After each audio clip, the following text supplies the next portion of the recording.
በርዜና ስለ ግሪን ካርድ የትራምፕ አስተዳደር ከ19 አሳሳቢ ወይም ስጋት የሚፈጥሩ ሀገራት የሚመጡ ዜጎች ግሪን ካርድ እንደገና እንዲመረመር አዘዙ።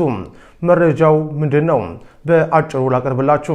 የአሜሪካ የዜግነትና የኢሚግሬሽን አገልግሎት ወይም USCIS ዳይሬክተር ዶክተር ኤድሎ ዛሬ እንዳስታወቁት በፕሬዝዳንት ዶናልድ ትራምፕ ቀጥተኛ ትዕዛዝ አሳሳቢ ወይንም ስጋት የሚፈጥሩ ተብለው ከተፈረጁ አገራት ለመጡ ስደተኞች የተሰጡ ግሪን ካርዶችን በሙሉ ዳግም የመመርመር ሂደት እንዲጀመር አዘዋል።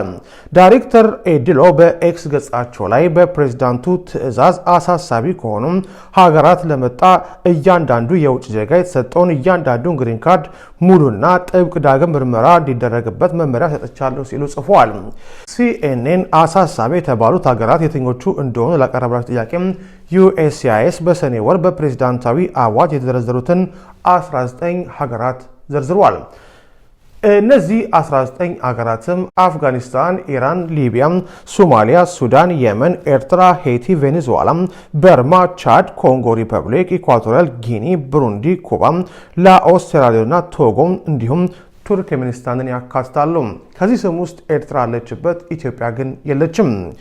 የዚህ ውሳኔ ዋነኛ መነሻ ትላንት ረቡዕ በዋሽንግተን ዲሲ በሁለት የብሔራዊ ጥበቃ ወይም ናሽናል ጋርድ አባላት ላይ የተፈጸመው ጥቃት ነው።